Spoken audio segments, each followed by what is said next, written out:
नमस्कार दोस्तों आप सभी का स्ट्रीट जीरो क्लासेस में स्वागत है। दोस्तों मैं आप सभी के लिए लेकर आया हूं एक ऑसम लेक्चर हमारे बायोलॉजी की सीरीज में। दोस्तों आज के इस लेक्चर में हम बात करने वाले हैं एक important topic that is going to be cell structure and functions. दोस्तों ये जो टॉपिक है ये एग्जाम पॉइंट ऑफ व्यू से काफ़ी इंपॉर्टेंट है, इससे काफ़ी क्वेश्चंस आते हैं क्योंकि जो सेल है अगर लाइफ वाइज देखा जाए तो it is the building block of living things, या लाइफ का ये बिल्डिंग ब्लॉक है। एग्जाम पॉइंट ऑफ व्यू से बात करें तो इसमें काफ़ी क्वेश्चंस आते हैं कि कैरेक्टरिस्टिक्स के ऊपर या सेल्स के ऊपर, जैसे कि प्रोकार्योटिक सेल क्या है, यूकार्योटिक सेल क्या है, एनिमल सेल और प्लांट सेल में क्या डिफरेंस है, या कोई सेल स्ट्रक्चर या जो सेल ऑर्गेनल्स होते हैं जैसे माइटोकॉन्ड्रिया का काम क्या होता है, राइबोसोम का काम क्या होता है। तो इस किस्म के क्वेश्चंस आपने काफ़ी देखे होंगे, मतलब too many questions, very important topic. तो आज इन्हीं सब के बारे में डिस्कस करेंगे। चलिए शुरू करते हैं। दोस्तों आज का ये जो लेक्चर है that is going to be applicable for all the government exams for which ever you are preparing. In fact it is going to help you in all the stages of your exam, चाहे फिर वो prelims हो या mains हो, objective हो या subjective हो, state PSC हो या यूपीएससी हो। बट मैंने ये जो लेक्चर है वो स्पेशली डिज़ाइन किया है keeping in mind the syllabus of MPPSC GS3 exam. But मेरी आप सभी से रिक्वेस्ट है कि please watch this lecture sincerely as it is going to help you immense. As far as notes is concern, तो इसके जो नोट्स रहेंगे वो मैं स्ट्रेट जीरो की वेबसाइट विच इज़ www.straightzero.in पे शेयर कर दूंगा। दोस्तों इस स्लाइड से आप मेरे बारे में जान सकते हो, एक छोटा सा ब्रीफ है मेरे बारे में। मेरा नाम है दोस्तों Alok Gupta. Please go through this brief at least just once. दोस्तों आज के लेक्चर में आगे बढ़ें, बस जिनको नहीं पता, जो फर्स्ट टाइम व्यूअर है उनको बता दूं कि एमपीपीएससी की एग्ज़ाम प्रिपरेशन के लिए सारे रिसोर्सेज, चाहे फिर वो प्राइवेट वीडियोज़ हों, कोर्सेज हों, लेक्चर्स हों या नोट्स हों, एग्ज़ाम या फिर मॉक टेस्ट सीरीज़ हो, प्रीलिम्स के लिए हो या मेंस के लिए हो, ये सारी ही चीज़ें अपलोड की गई हैं www.straightzero.in पर। आप वहाँ पे जाके इन वैल्यूएबल रिसोर्सेज को एक्सेस कर सकते हैं। If you find any problem तो आप मुझे इस नंबर पे कॉल कर सकते हैं, that is 0844702277। Is that clear? इसके अलावा दोस्तों मैंने अभी रिसेंटली वहाँ पे क्या कहते हैं प्रीलिम्स की मॉक टेस्ट सीरीज़ को अपलोड किया है। काफ़ी कॉम्प्रिहेंसिव प्रीलिम्स की मॉक टेस्ट सीरीज़ है जिसमें जो क्वेश्चंस हैं वो मतलब क्वेश्चन पेपर हैं, कॉम्प्रिहेंसिव हैं, करंट अफेयर्स को इंक्लूड किया गया है, एमपी की जीके को इंक्लूड किया गया है और अपडेटेड सिलेबस के बेसिस पे प्रिपेयर कर रहा हूँ मैं उसको। तो चाहें तो आप लोग उसको एक्सेस कर सकते हैं। Now having said that let's start today's lecture. हाँ तो दोस्तों जैसा कि अभी आपको इंट्रोडक्शन में मैंने बताया कि आज के इस लेक्चर में हम बात किसके बारे में करने वाले हैं, that is cell structure and functions के बारे में। तो जैसे आप अपना टॉपिक देख रहे हो, टॉपिक तो बहुत ही ज़्यादा नैरो कर दिया है कि सिर्फ आपको सेल स्ट्रक्चर के बारे में जानना है और फंक्शन के बारे में। तो इसी को हम पढ़ेंगे सेल्यूलर बायोलॉजी के एक पूरे सब टॉपिक के अंतर्गत, जिसमें हम बात करेंगे सेल्स के इंट्रोडक्शन के साथ, कैसे डिस्कवरी हुई, किसने इसको डिस्कवर किया। उसके बाद फिर हम बात करेंगे जो सेल्स के टाइप होते हैं, जैसे कि प्रोकार्योटिक सेल क्या होते हैं, यूकार्योटिक सेल्स क्या होते हैं, प्लांट सेल और एनिमल सेल का स्ट्रक्चर थोड़ा सा देखेंगे, बाकी इसके ऊपर डिटेल्ड तो नेक्स्ट लेक्चर में बात करेंगे।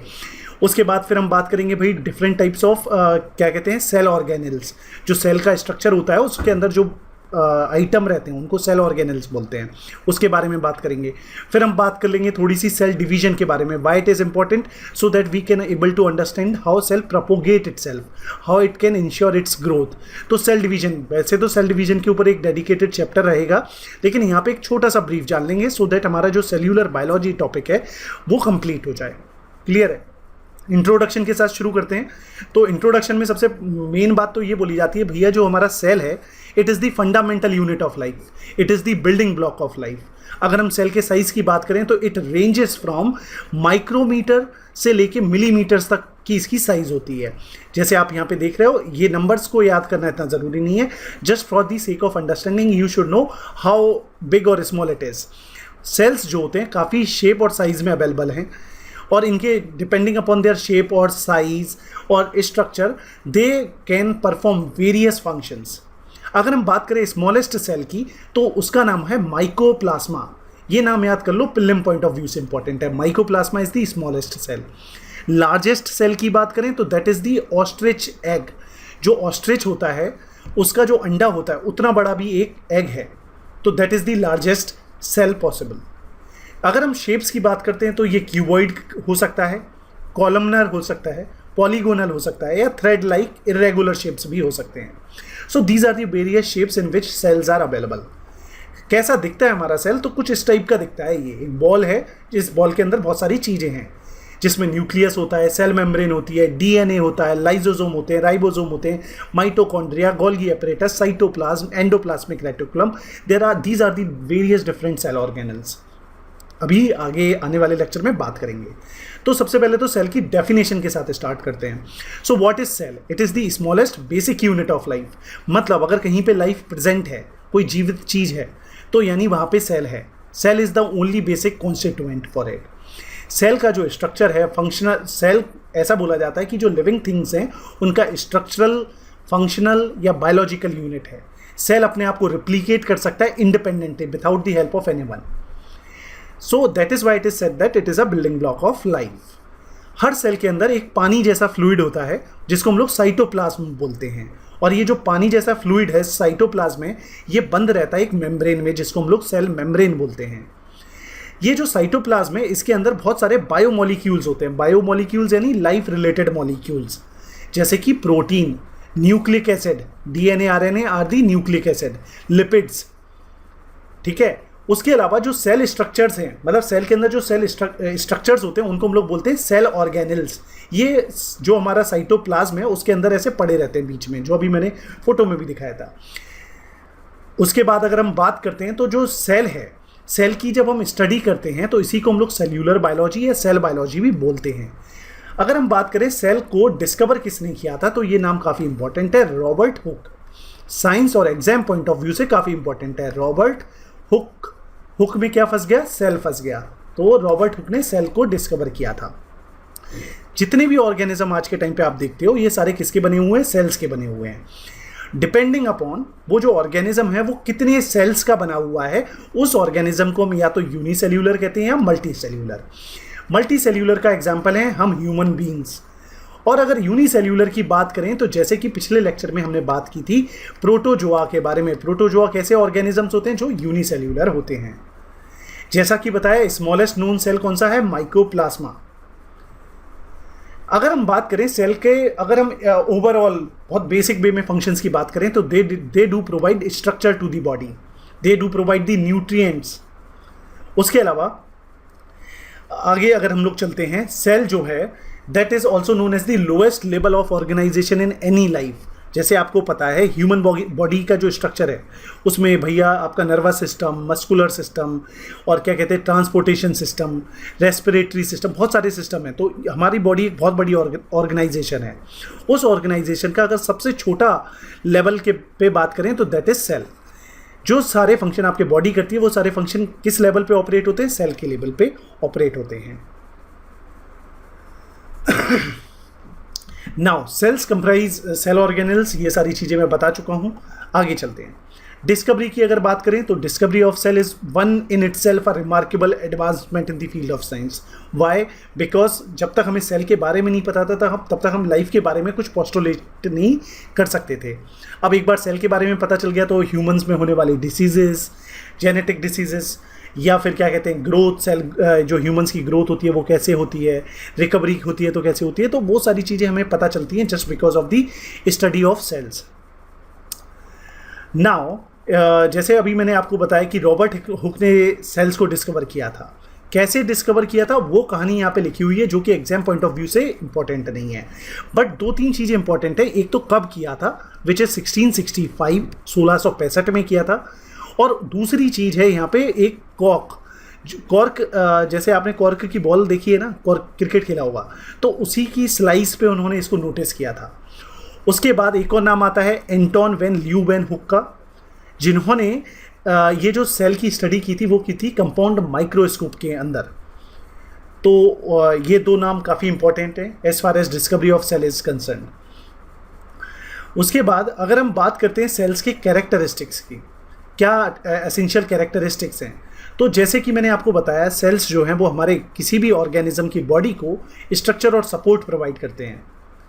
उसके बाद सेल के इंटीरियर, जो सेल का अंदर का भाग है, उसमें बहुत सारे ऑर्गेनल्स होते हैं, और जिनके ऊपर अलग से एक मेम्ब्रेन होती है। उन ऑर्गेनेल्स में जैसे कुछ इंपॉर्टेंट ऑर्गेनेल्स की बात करें तो जिसमें से सबसे बड़ा होता है आपका nucleus. Nucleus is that organelle which is important to hold the genetic information. आपकी जो पूरी जानकारी है ना, पोथी पत्रा, वो न्यूक्लियस के अंदर ही है, आपके सेल के न्यूक्लियस के अंदर।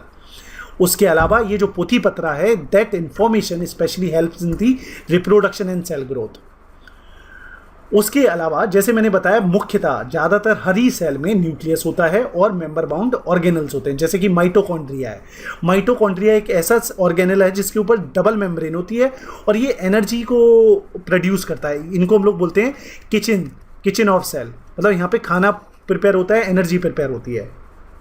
एक और ऐसी ऑर्गेनिज्म होता है जिसका नाम है लाइजोसोम। ये हमारे सेल के अंदर जितने भी वेस्ट प्रोडक्ट होते हैं, अनवांटेड मटेरियल होते हैं, उसको डाइजेस्ट करते हैं, उसको बाहर निकालते हैं। एंडोप्लाज्मिक रेटिकुलम एक तरीके से आप समझ लो पाइपलाइन है आपके सेल के अंदर। अगर ये आपका सेल है और ये उसके डिफरेंट एरियाज हैं, तो उनके बीच में कुछ भी सामान पहुंचाने के लिए जो पाइपलाइन का काम करता है, that is called endoplasmic reticulum.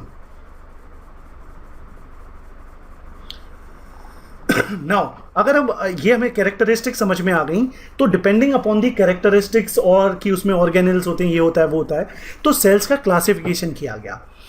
Sales को क्लासिफाई किया जाता है दो बेसिस पे, दो चीज़ों में। एक होता है प्रोकार्योटिक और दूसरे होते हैं यूकार्योटिक। प्रोकार्योटिक सेल कौन से सेल होते हैं, इनका अगर मैं इनका नाम बताऊं कहाँ से ड्राइव हुआ है, तो that is called primitive cell. सबसे बेसिक सेल होते हैं prokaryotic. Eukaryotics are the advanced cell.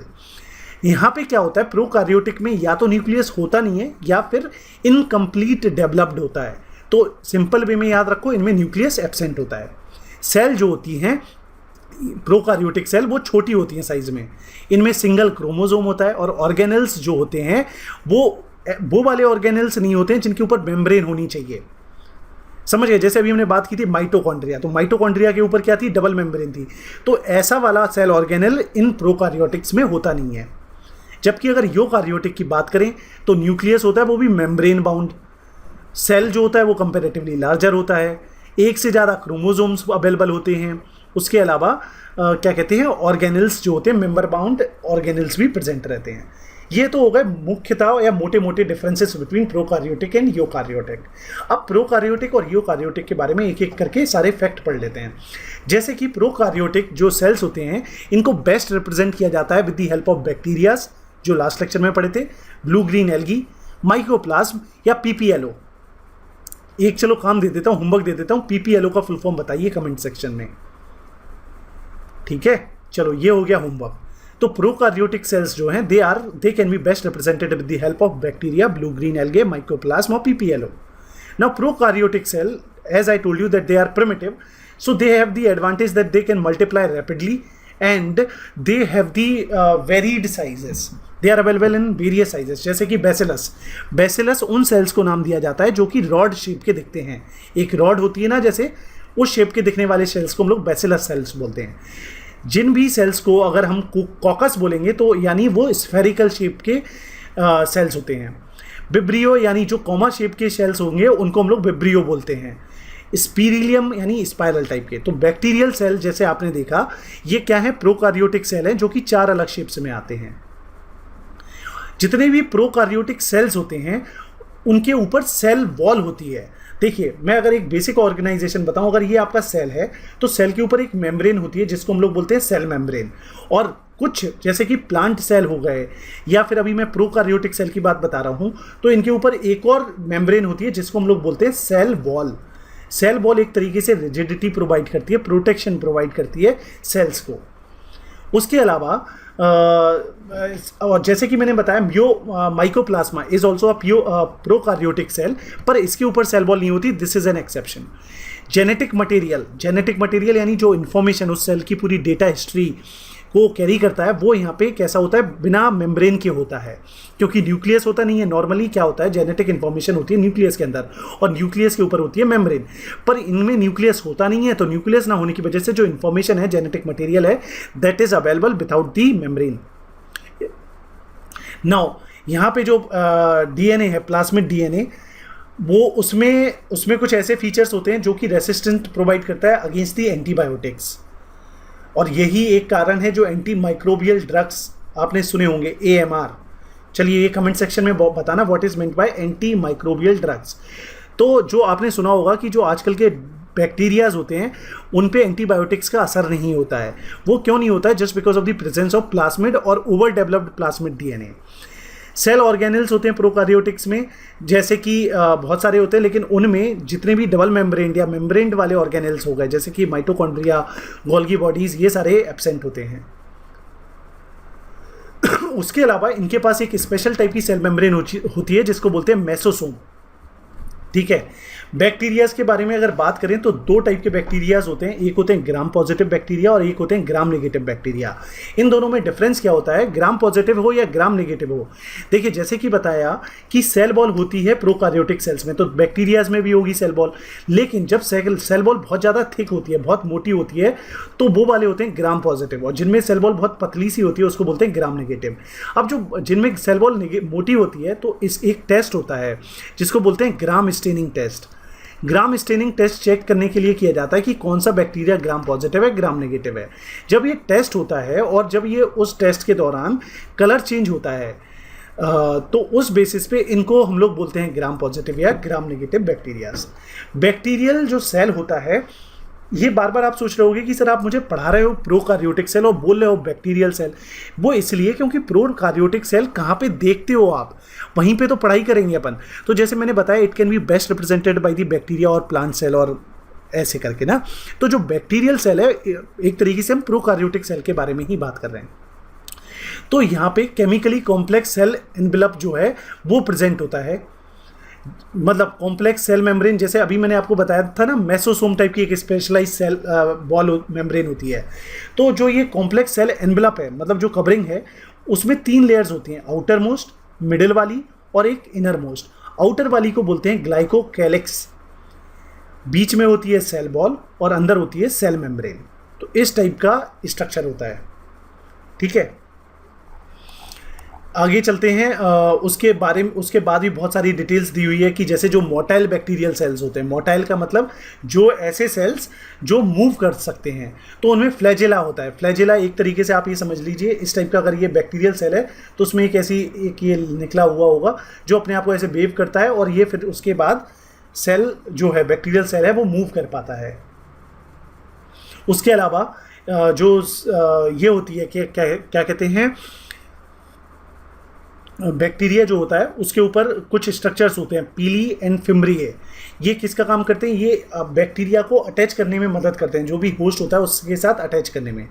Prokaryotics में एक ऑर्गेनल है जैसे कि राइबोसोम, ये होता है सेल मेम्ब्रेन से अटैच्ड। ठीक है, सेल मेम्ब्रेन से ये अटैच्ड होता है। राइबोसोम्स जनरली क्या करते हैं, प्रोटीन सिंथेसाइज करते हैं। जो इन्फॉर्मेशन आपके DNA में होती है उस इन्फॉर्मेशन को लेके एक तरीके से प्रोटीन को बनाने का काम होता है राइबोसोम का। ठीक है, उसके अलावा रिजर्व्ड मटेरियल जो होता है प्रोकार्योटिक सेल में वो प्रेजेंट होता है साइटोप्लाज्म में। ठीक है, रिजर्व्ड मटेरियल यानी जो मटेरियल जिसको वो बाद में यूज़ करेंगे। उसके अलावा अगर हम ब्लू ग्रीन एल्गी की बात करें तो उसमें होते हैं गैस वैक्यूल्स। क्या होते हैं, गैस वैक्यूल्स। प्रोकार्योटिक सेल्स में जैसे कि बताया न्यूक्लियस नहीं होता है। क्या नहीं होता है, न्यूक्लियस नहीं होता है, और जो जेनेटिक मटेरियल होता है वो फ्रीली सस्पेंड करता रहता है। नॉर्मली प्रोकार्योटिक सेल्स जो होते हैं वो सिंगल सेल्ड माइक्रो ऑर्गेनिज्म में देखे जाते हैं। ठीक है, अब बात करते हैं यूकार्योटिक सेल्स के बारे में। यूकार्योटिक सेल्स एकदम डेवलप्ड टाइप के सेल्स होते हैं, इनमें ट्रू न्यूक्लियस होता है। साइज जो है जो 10 से लेकर 100 माइक्रोमीटर तक हो सकता है इनका। अगर हम बात करें यूकार्योटिक सेल आप कहाँ पे देख सकते हैं, तो प्लांट्स में देख सकते हैं, फंगाई में देख सकते हैं, प्रोटोजोआ में देख सकते हैं, एनिमल्स में देख सकते हैं। प्लाज्मा मेम्ब्रेन, देखिए जो मैंने बताया सेल्स होते हैं, किसी भी सेल के बाहर एक मेम्ब्रेन होगी जिसको हम लोग सेल मेम्ब्रेन बोलते हैं। इसी को आप सेल मेम्ब्रेन बोल सकते हैं, इसी को आप प्लाज्मा मेम्ब्रेन भी बोल सकते हैं। ठीक है, तो यहाँ पे ऐसा बोला गया है कि जो प्लाज्मा मेम्ब्रेन है that is responsible for the monitoring of the transport of nutrients and electrolyte.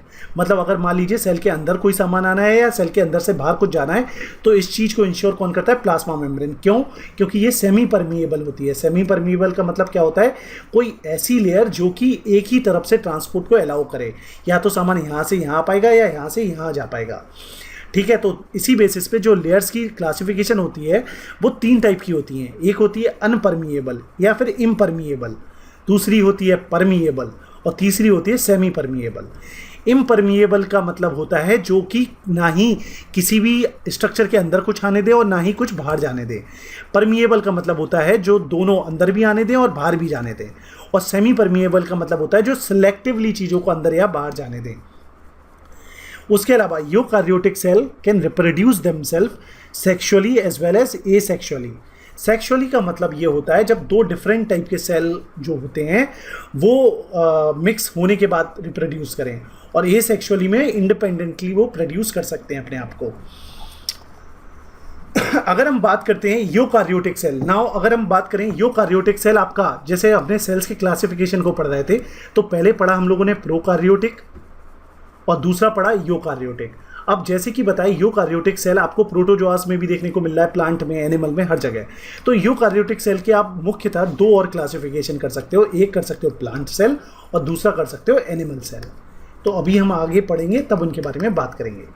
Contrasting features होते हैं, जैसे कि प्लांट सेल जो होता है उसमें क्लोरोप्लास्ट होता है, सेंट्रल वैक्यूल सिस्टम होता है, प्लास्टिड्स होते हैं, ठीक है, जबकि एनिमल सेल में ये सारी चीज़ें नहीं होती हैं।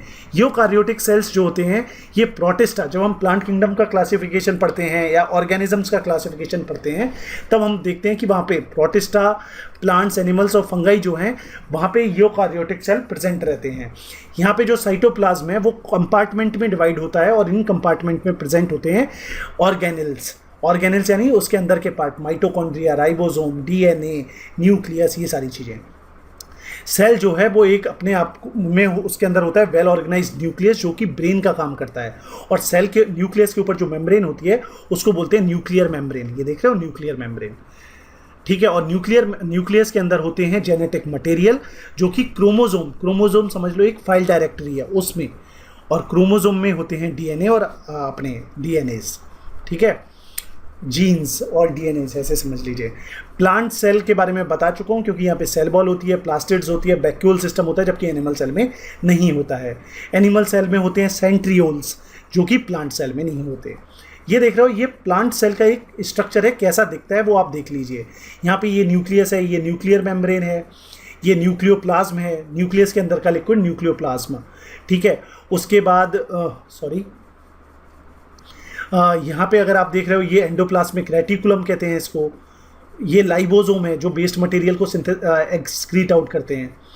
रफ एंडोप्लाज्मिक, 2 टाइप के एंडोप्लाज्मिक रेटिकुलम होते हैं, एक होता है रफ एंडोप्लाज्मिक रेटिकुलम और दूसरा होता है स्मूथ। रफ एंडोप्लाज्मिक रेटिकुलम उसको बोलते हैं जिसके ऊपर वो राइबोसोम्स लगे हुए होते हैं, ठीक है, और दूसरे होते हैं स्मूथ वाले। उसके बाद ये है वैक्यूल सिस्टम जो एक तरीके से food intake, excrete out, storage का काम करता है। साइटोप्लाज्म फ्लूइड होता है जो कि सेल के अंदर होता है। माइटोकॉन्ड्रिया जिसको हम लोग किचन बोलते हैं, गोल्गी एपरेटस हो गया, और ये सारी चीज़ें हैं। तो प्लीज़ अभी अपन एक एक करके सबके बारे में बात करेंगे। ये है एनिमल सेल का स्ट्रक्चर जो आप देख सकते हैं। अब बात करते हैं सेल स्ट्रक्चर के बारे में जो हमारा मेन टॉपिक है।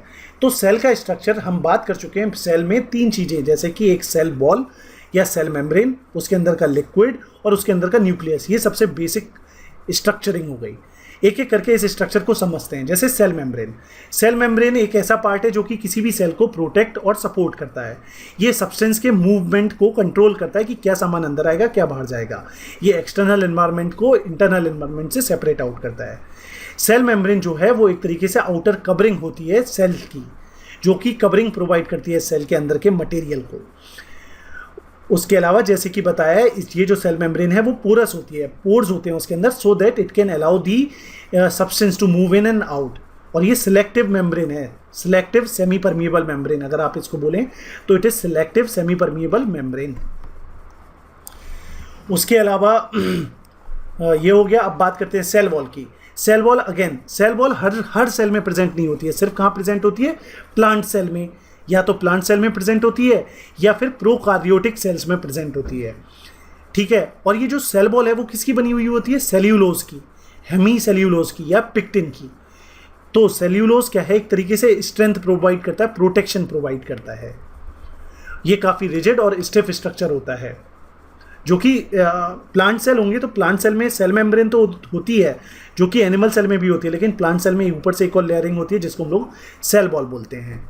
साइटोप्लाज्म क्या है? साइटोप्लाज्म एक जेली लाइक का फ्लूइड है, मतलब पानी समझ लो। सेल के अंदर क्या भरा हुआ है? पानी। उस पानी को साइटोप्लाज्म बोलते हैं। ये पानी कैसा है? थिक है, क्लियर है, जेली लाइक है। ज़्यादातर केमिकल रिएक्शन सेल की साइटोप्लाज्म में ही होती हैं। इसमें बहुत सारे ऑर्गेनेल्स जो होते हैं सस्पेंडेड होते हैं, यानी पड़े हुए होते हैं।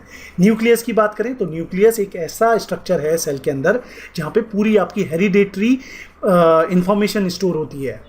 डीएनए होता है जिसके अंदर सेल को कब डिवाइड होना है, कब ग्रो होना है, कब मरना है, ये सारी सिग्नल्स कौन देता है? Nucleus, because nucleus is concerned as the brain of cell. अब सेल ऑर्गेनेल्स, बाकी के सेल ऑर्गेनेल्स जो कि पर्टिकुलर काम करते हैं उनके बारे में बात करते हैं, जैसे कि न्यूक्लियोलस। न्यूक्लियोलस एक तरीके से साइट होती है जहां पे राइबोसोम सिंथेसाइज होते हैं। जैसे कि अगर आप ये समझ लो न्यूक्लियोलस क्या है, जैसे जो आपका न्यूक्लियस है, न्यूक्लियस के अंदर होगा न्यूक्लियोलस। ये क्या काम करता है?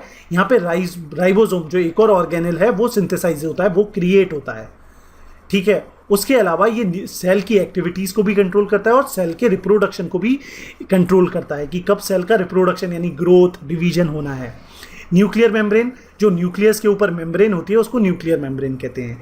क्रोमोसोम्स क्या होते हैं? क्रोमोसोम्स एक तरीके से फाइल डायरेक्टरी है जहाँ पे क्या होते हैं, किसी भी जो इंडिविजुअल है उसकी एक तरीके से सेक्स इंफॉर्मेशन वगैरह होती है। तो अगर हम ह्यूमन सेल की बात करें तो उसमें 23 पेयर होते हैं क्रोमोसोम्स के। एंडोप्लाज्मिक रेटिकुलम की बात करें तो ये ट्रांसपोर्टेशन सिस्टम है, पाइपलाइन है आपके सेल की, ठीक है। जितने भी लिपिड्स, स्टेरॉइड्स, प्रोटीन्स वगैरह हैं तो उनके मेटाबॉलिज्म में भी काम करता है आपका एंडोप्लाज्मिक रेटिकुलम, उसके अलावा ट्रांसपोर्टेशन में भी काम करता है। गोल्गी बॉडीज़ क्या होती हैं? गोल्गी बॉडीज़ एक तरीके से पोस्ट ऑफिसेस हैं, ये भी किसका ट्रांसपोर्टेशन का काम करवाते हैं, ठीक है। तो मुख्यतः ट्रांसपोर्टेशन का काम याद रखना गोल्गी बॉडीज़ ही करवाती हैं, क्योंकि जो एंडोप्लाज्मिक रेटिकुलम है वो तो सिंथेसिस का भी काम करता है और एक तरीके से ट्रांसपोर्टेशन का भी काम करता है। राइबोसोम क्या करते हैं? जैसे कि अभी मैंने बताया राइबोसोम कहाँ बनते हैं? न्यूक्लियोलस में बनते हैं, ठीक है। अब न्यूक्लियोलस से एक बार राइबोसोम बन गया तो राइबोसोम जब बन जाता है तो फिर वो क्या करता है, जो डीएनए के अंदर यानी न्यूक्लिक एसिड जो है उसमें जो इन्फॉर्मेशन स्टोर होती है उस इन्फॉर्मेशन को लेके पर्टिकुलर प्रोडक्ट बनाना है यानी प्रोटीन बनाने का काम होता है किसका? राइबोसोम का। माइटोकॉन्ड्रिया को हम लोग बोलते हैं power house of the cell, क्योंकि ये एनर्जी प्रोड्यूस करता है सेल में, और हमारे बॉडी में एनर्जी प्रोड्यूस होती है एटीपी की फॉर्म में। एटीपी का फुल फॉर्म आप लोग मुझे कमेंट सेक्शन में बताओगे, ठीक है। एडिनो स्टार्टिंग का बता देता हूँ, एडिनो और आगे आप फुलफिल कर लीजिए। लाइजोसोम्स क्या करते हैं? ये हमारे सेल को प्रोटेक्ट करते हैं। जब भी हमारे सेल के अंदर कोई फॉरेन बॉडी चली जाती है तो उसको खा लेते हैं, तो इसीलिए जब उस फॉरेन बॉडी, उस बैक्टीरिया, जो भी कुछ भी गंदा सामान आ गया है उसको डाइजेस्ट कर देते हैं लाइजोसोम्स। इसीलिए लाइजोसोम्स को सुसाइडल बैग भी बोला जाता है, सुसाइडल बैग ऑफ सेल्स, क्योंकि ये यहाँ पे जाके कोई भी चीज़ अपनी सुसाइड कर सकती है।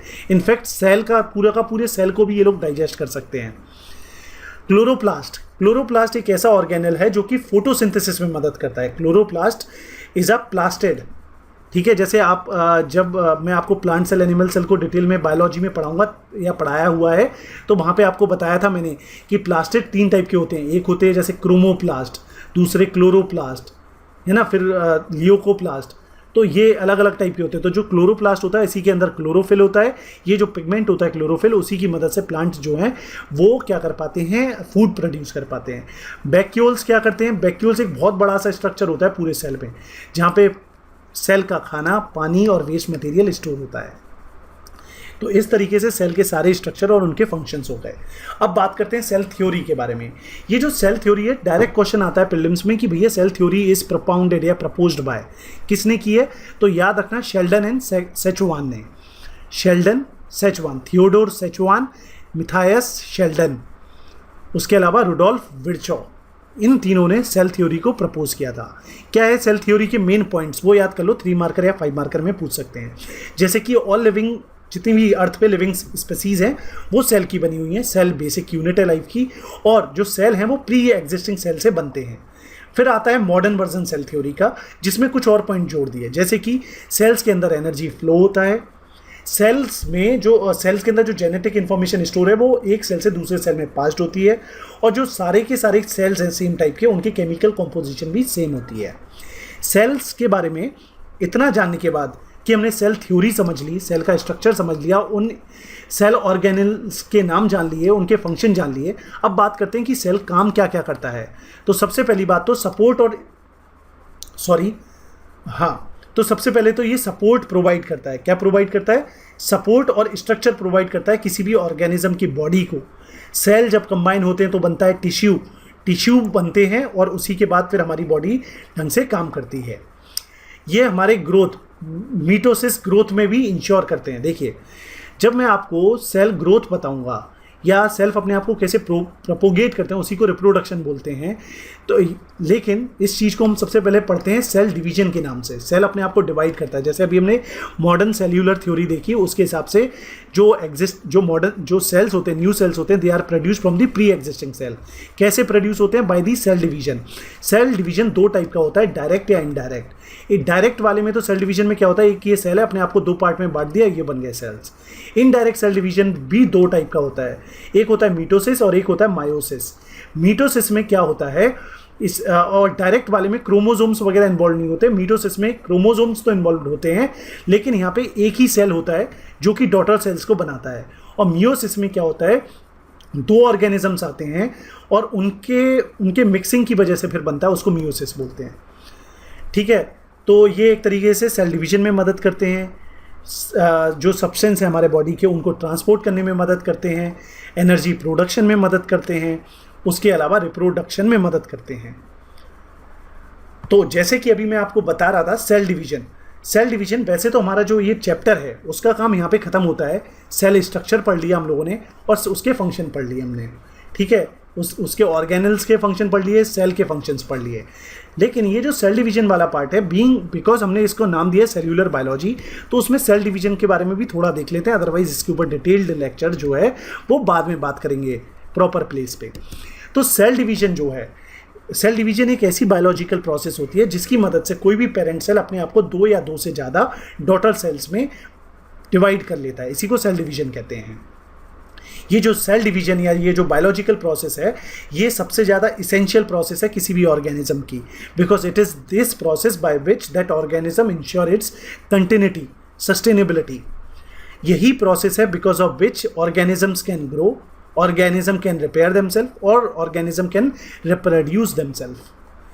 अब जो यूनिसेल्यूलर ऑर्गेनिजम्स होते हैं, जो एक ही सेल के बने हैं, वहाँ पे जो सेल डिवीजन होता है उसे आप समझ सकते हो एक तरीके से रिप्रोडक्शन हो रहा है। जबकि जो मल्टी सेल्यूलर ऑर्गेनिजम्स होते हैं वहाँ पे सेल डिवीजन का मतलब अलग है और रिप्रोडक्शन का मतलब अलग होता है। रिप्रोडक्शन वैसे हम रिप्रोडक्शन वाले चैप्टर में पढ़ेंगे ही, लेकिन सेल डिवीजन का मतलब तो सिर्फ ये होता है कि सेल अपने आप को दो भाग में डिवाइड कर रहा है। अब ये सेल अपने आप को दो भाग में डिवाइड करता है, ये दो तरीके से कर सकता है। एक करता है डायरेक्ट तरीके से, मतलब अपने आप को सिंपली, जैसे ये सेल है इसने अपने आप को दो भाग में डिवाइड कर दिया, तो ये बन गया आपका डायरेक्ट सेल डिवीजन। यहाँ पे ना ही कोई क्रोमोसोम का झमेला ना कुछ, डायरेक्ट सेल डिवीजन ये हो गया आपका। दूसरा होता है इनडायरेक्ट सेल डिवीजन। इनडायरेक्ट में अभी आगे बात करते हैं। तो direct cell division it is the simplest way of cell division, जहाँ पे दो डॉटर सेल बनते हैं without the formation of chromosome. Direct cell division is one in which the nucleus in the cytoplasm of cell divided directly into the two part। और इसी cell division को हम लोग बोलते हैं एमाइटोसिस।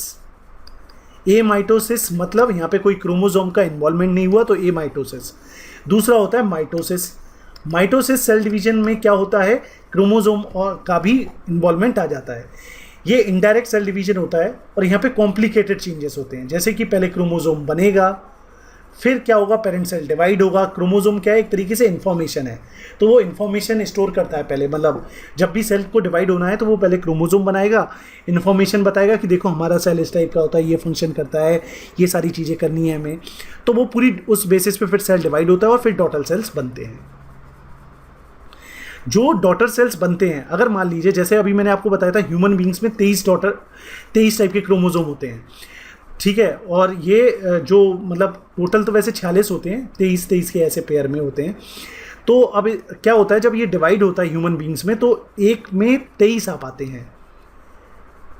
इसी को हम लोग बोलते हैं हैप्लॉइड डिवीजन और डिप्लॉइड डिवीजन। पर ये सारी इतनी डिटेल में मैं जाना नहीं है, तो अभी तो बस मैं इतना बता रहा हूँ कि जब इनडायरेक्ट सेल डिवीजन यानी माइटोसिस प्रोसेस होती है, तो जितने सेल के अंदर पहले क्रोमोसोम होते हैं उतने ही क्रोमोसोम डॉटर सेल्स में भी होते हैं। अगर पेरेंट सेल में 15 क्रोमोसोम थे और इसके डिवाइड होने के बाद 2 डॉटर सेल्स बनी हैं, तो दोनों के अंदर 15-15 ही क्रोमोसोम्स होंगे। वेयरएज ह्यूमन बींग्स में क्या होता है, एक आता है आपका मेल सेल और एक आता है फीमेल सेल। दोनों ही सेल्स में क्या होते हैं, 46 क्रोमोसोम्स होते हैं। तो 23 क्रोमोसोम यहाँ से आते हैं, 23 क्रोमोसोम यहाँ से आते हैं और मिक्स होता है, तब जाके डॉटर सेल बनती है। ठीक है, और याद रखना है इनडायरेक्ट सेल डिवीजन जो होता है ये सोमैटिक सेल्स में होता है, इसीलिए इसको सोमैटिक सेल डिवीजन कहते हैं। सोमैटिक सेल एक तरीके से ऐसे स्पेशलाइज्ड सेल होते हैं जो जब ग्रो होते हैं तो वो अपने आप को किसी भी स्पेशलाइज्ड सेल में कन्वर्ट कर सकते हैं। सेल डिवीजन जो है, इस टाइप के सेल डिवीजन को आप एसेक्सुअल रिप्रोडक्शन भी समझ सकते हो। देखिए जैसे मैंने बताया, सेल डिवीजन अपने आप में डिफरेंट चीज़ है, एक डायरेक्ट हो गई एक इनडायरेक्ट हो गई। रिप्रोडक्शन अपने आप में एक डिफरेंट चीज़ है, लेकिन जो इनडायरेक्ट टाइप का सेल डिवीजन होता है उसको आप रिप्रोडक्शन भी समझ सकते हो। कैसा वाला, एसेक्सुअल, जिसमें सेक्स करने की ज़रूरत नहीं पड़ी, जिसमें 2 डिफरेंट मेल गैमेट और फीमेल गैमेट को फ्यूज़ होने की ज़रूरत नहीं पड़ी। अब बात करते हैं सेल डिवीजन की। सेल डिवीजन की तो हम बात कर ही रहे थे, तो सेल डिवीजन को हम लोग माइटोसिस के नाम से इसीलिए समझते हैं। माइटोसिस सेल डिवीजन में 4 स्टेजेस होती हैं, प्रोफेज, मेटाफेज, एनाइफेज और टेलियोफेज। माइटोसिस सेल डिवीजन की अगर हम इंपॉर्टेंस की बात करें तो इससे ग्रोथ और डेवलपमेंट इंश्योर होती है मल्टी सेल्यूलर ऑर्गेनिजम्स में। माइटोसिस जो है वो एसेक्सुअल फॉर्म ऑफ रिप्रोडक्शन भी समझा जा सकता है लोअर क्लास प्लांट या एनिमल्स में। ठीक है, मायोसिस सेल डिवीजन में क्या होता है, मायोसिस सेल डिवीजन नॉर्मली देखने को मिलता है रिप्रोडक्शन, जो सेक्सुअल रिप्रोडक्शन होता है उसके दौरान। सॉरी, इसमें क्या होता है, जो सेल का डबल डिवीजन होता है। डबल डिवीजन मतलब एक है पेरेंट, मतलब अगर मान लीजिए ये मेल है ये फीमेल है, तो मेल के डबल डिवीजन होगा, फीमेल का डबल डिवीजन होगा, और फिर इनमें से ये कंबाइन होते हैं या ये और ये कंबाइन होते हैं, तब जाके आपका रिप्रोडक्शन इंश्योर होता है। So that is called meiosis cell division. Meiosis cell division में 2 स्टेजेस होती हैं, एक होती है मायोटिक 1। मायोटिक 1 के अंदर भी 4 स्टेजेस होती हैं, प्रोफेज, फिर उसके बाद मेटाफेज, एनाइफेज और टेलोफेज, और फिर मायोटिक 2 डिवीजन, उसके अंदर भी वही चारों ही प्रोसेस ही होती हैं। तो ये होता है आपका सेल डिवीजन। सेल डिवीजन के बारे में हमने समझा। अब आप सोच रहे होंगे सर आपने ये इतना क्विकली ओवरव्यू क्यों दे दिया, तो इसका कारण ये है कि सेल डिवीजन के ऊपर एक डेडिकेटेड चैप्टर है जहाँ पे हम इसके बारे में बात करेंगे। तो आज के लेक्चर में हमने एक एक करके सारी चीज़ें देख ली, सेल के इंट्रोडक्शन के साथ डेफिनेशन भी समझी, डिस्कवरी भी समझी। डिस्कवरी के बाद फिर हमने समझे कि भैया सेल के क्लासिफिकेशन को देखा, यूकार्योटिक और प्रोकार्योटिक सेल्स को समझा। फिर उसके बाद हमने बात की किस चीज़ की, यूकार्योटिक और प्रोकार्योटिक सेल डिवीजन के बाद हमने देखे प्लांट सेल और एनिमल सेल के भी स्ट्रक्चर, जिसको हम लोग नेक्स्ट लेक्चर में डिटेल में बात करेंगे। उसके बाद हम बात करते हैं, हमने इसमें बात की सेल के डिफरेंट स्ट्रक्चर्स, मतलब जो सेल का स्ट्रक्चर होता है वो कैसा होता है, और डिफरेंट ऑर्गेनल्स और उनके फंक्शन क्या होते हैं। फिर हमने बात की सेल के फंक्शंस के बारे में, फिर हमने बात करी सेल डिवीजन के बारे में। तो इस तरीके से सारा टॉपिक हो गया। अब यहाँ से 2-4 क्वेश्चंस बना लेते हैं। आप पहला क्वेश्चन मुझे ये बताइए, 5 नंबर के लिए लिखना, differentiate between plant cell and animal cell. Plant cell और एनिमल सेल के बीच में डिफ्रेंशिएट करिए। दूसरी चीज बताइए, what is the difference between unicellular and multicellular organisms. ठीक है, यूनिसेल्यूलर और मल्टीसेल्यूलर ऑर्गेनिजम्स के बीच में डिफरेंस बताइए। ये बताइए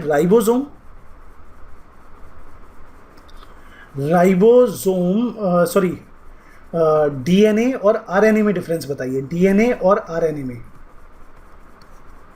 आरएनए में डिफरेंस बताइए।